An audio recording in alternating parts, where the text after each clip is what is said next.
दोस्तों, हम लोग पिछले कई दशकों से ग्रहों, चंद्रमाओं, उल्कापिंडों, ब्रह्मांडों, आकाश गंगाओं और भी ना जाने ऐसे कितने ही कॉन्सेप्ट्स के बारे में जान रहे हैं जिनका आकार हमारी सोच से भी कई गुना ज्यादा है। वह धरती जिसका निर्माण आज से 450 करोड़ साल पहले हुआ था, जरा सोच कर देखिए, आज उस धरती पर जीवन भी आ चुका है। और जीवन की कहानी के लिए क्या ही कहा जाए, बल्कि हमारी मानव सभ्यता ही लाखों सालों से इस धरती पर जी रही है। और इसके बावजूद हम लोग अंतरिक्ष को तो एक्सप्लोर करने निकल ही चुके हैं, लेकिन हमें आज तक ये नहीं पता है कि हमारी धरती में और उसके अंदर क्या क्या मौजूद है। क्या आपको पता है कि हमारी धरती में जितने भी समुद्र और महासागर स्थित है, उनमें से आज तक सिर्फ 5% को ही हमने एक्सप्लोर किया है। और केवल उस 5% में ही जब हमें एलियन जैसे जीव, अजीबोगरीब आवाजें, करोड़ों अरबों के खजाने और ना जाने कितनी ही बेशकीमती जानकारियां और दौलत मिल चुकी है, तो सोचिए बाकी के 95% में हमें क्या क्या मिल सकता है। अब इस बात की हम तो क्या पूरी दुनिया में कोई कल्पना नहीं कर सकता।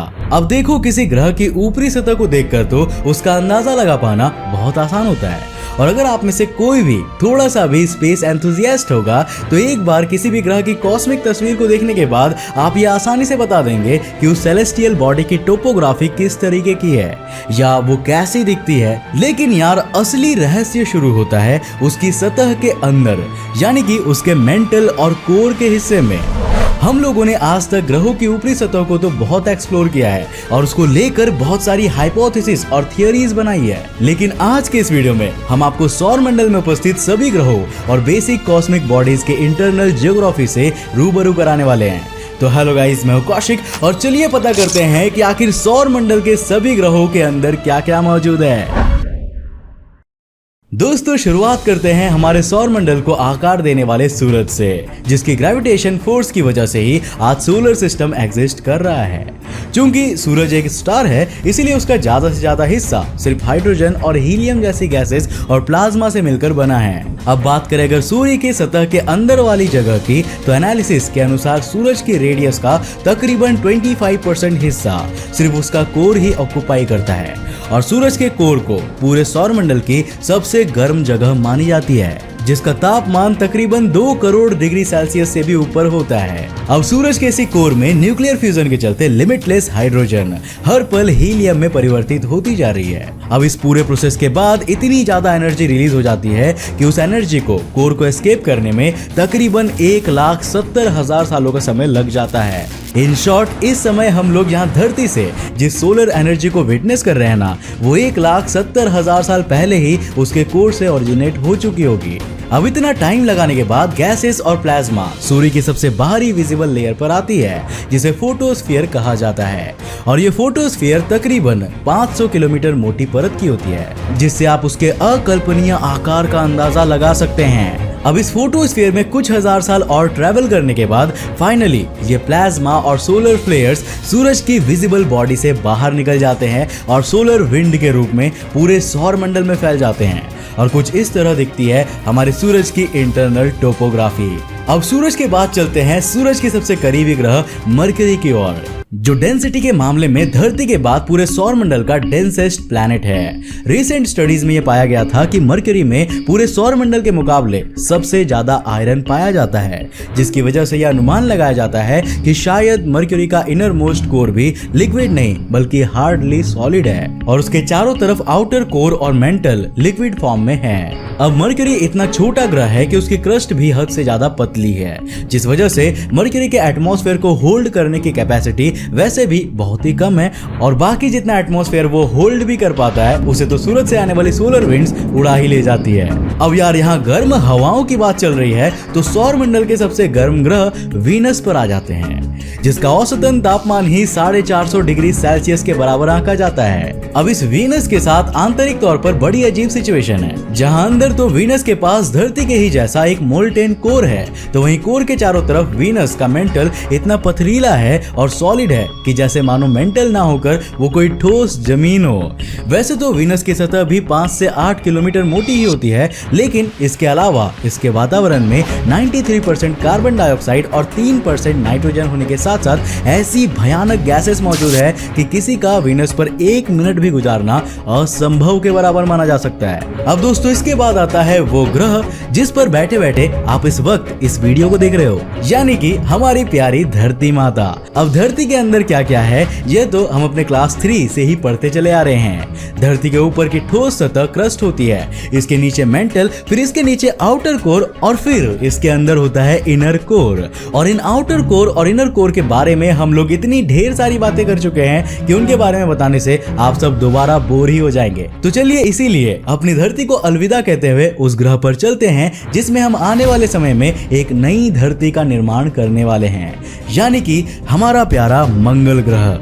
मंगल ग्रह यानी कि मार्स का कोर ज्यादातर लोहे, निकल और सल्फर से ही बना हुआ है और यह कोर ही वो कारण है कि मंगल ग्रह पर आज किसी भी तरह का एटमॉस्फेयर नहीं मौजूद है। दरअसल मंगल ग्रह का कोर इतना ज्यादा ठोस है कि वो ज्यादा मूवमेंट नहीं कर पाता, जिस वजह से मंगल ग्रह की मैग्नेटिक फील्ड इतनी कमजोर हो गई है कि धरती के कंपैरिजन में मंगल ग्रह की मैग्नेटिक फील्ड सिर्फ और सिर्फ 0.01% ही सस्टेनेबल है। और यही कारण है कि मंगल ग्रह पर आज भी किसी तरह का एटमॉस्फेयर नहीं मौजूद है। वहीं अगर बात करें मंगल ग्रह के मेंटल की, तो वह कुछ सिलिकेट्स, ऑक्सीजन और कुछ अलग अलग मिनरल्स को मिलाकर बना है और उसमें भी इतनी ज्यादा हलचल नहीं होती कि मंगल ग्रह की टेक्टोनिक प्लेट्स में बहुत ज्यादा मूवमेंट हो पाए, जिस वजह से जैसे आज हमारी धरती पर 7 अलग अलग बड़ी और मुख्य टेक्टोनिक प्लेट्स महाद्वीपों के रूप में मौजूद है, वहीं मंगल ग्रह पर कोई भी महाद्वीप नहीं मौजूद है। और ऐसा माना जाता है कि मंगल की सारी जमीन बिल्कुल वन पीस में आज भी फिट एंड फाइन है और ये सब सिर्फ इस ग्रह के कोर और मेंटल की वजह से हुआ है। मंगल ग्रह के बाद बारी आती है हमारे सौरमंडल के सबसे बड़े ग्रह जुपिटर की। जुपिटर भले ही हमारे सौरमंडल का सबसे बड़ा ग्रह हो, लेकिन इसके बावजूद जुपिटर में कोई भी ठोस सतह मौजूद नहीं है। इसके अलावा जुपिटर में कोई भी मेंटल भी नहीं है और तो और जुपिटर इतना रहस्यमयी है कि जुपिटर का कोर आखिर किस तरह का है यह भी आज तक एक रहस्य ही बना हुआ है। अब वैसे तो इस चीज को लेकर काफी अलग अलग प्रेडिक्शंस की गई है, लेकिन वैज्ञानिकों ने ऐसा देखा है कि जुपिटर का एटमॉस्फेयर 90% हाइड्रोजन से बना हुआ है और एक्सट्रीम प्रेशर में जाने के बाद हाइड्रोजन एक तरह का मेटालिक फॉर्म ले लेता है जो ठोस भी होता है और तरल भी। और इन्हीं दोनों पॉसिबिलिटीज को साथ में रखकर यह अनुमान लगाया गया है कि जुपिटर का कोर उसी लिक्विफाइड मेटालिक हाइड्रोजन से बना होगा, जिस वजह से उसकी मैग्नेटिक फील्ड भी इतनी स्ट्रॉन्ग है। इसीलिए हम इसी को अभी के लिए सच मानते हैं। बाकी यार रियलिटी क्या है, इसके लिए अभी हमें कुछ और साल इंतजार करना पड़ेगा। अब कोर के मामले में जुपिटर के बाद के ग्रह यानी कि सैटर्न का भी हाल कुछ अलग नहीं होगा।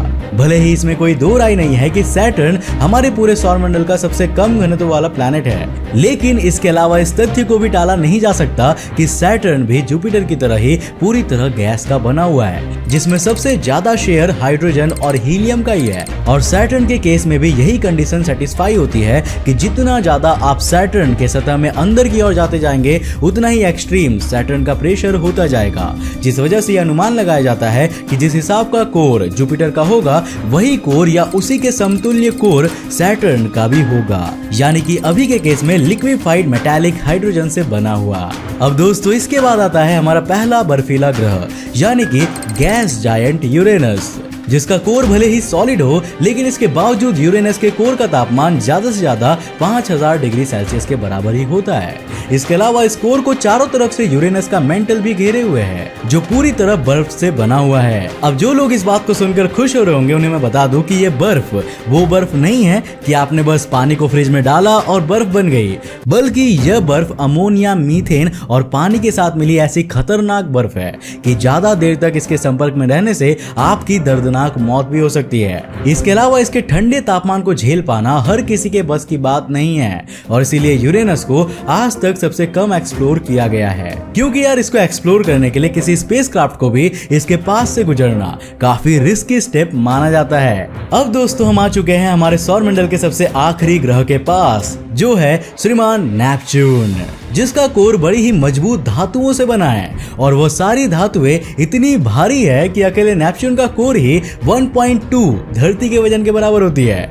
सिर्फ इतना ही नहीं बल्कि नेपच्यून का मेंटल भी यूरेनस की तरह ही पानी, अमोनिया और मीथेन से बना हुआ है और उसकी मात्रा भी इतनी ज्यादा है कि नेपच्यून के मेंटल का वजन आधी धरती के बराबर नापा जा सकता है। अब इसके अलावा नेपच्यून में ना सिर्फ पूरे सौरमंडल में सबसे तेज हवाएं बहती है, बल्कि इसी के साथ ही ऐसी मान्यता है कि नेपच्यून की एक ऐसी मिस्टीरियस लेयर भी कही जाती है जहां पर ढेर सारे हीरे अनगिनत संख्या में मौजूद है। लेकिन यार ये कुछ ऐसी बातें हैं जिनके बारे में हम फिर कभी इत्मीनान से चर्चा करेंगे। तो दोस्तों मुझे उम्मीद है कि आज के इस वीडियो से आपने हमारे सौर मंडल के सभी ग्रहों के कॉम्पोजिशन को अच्छे से समझ लिया होगा और अब आपको विजुअल्स के थ्रू बहुत ही अच्छे तरीके से समझ में आ गया होगा कि कौन सा ग्रह कैसा दिखता है उसके अंदरूनी भाग से।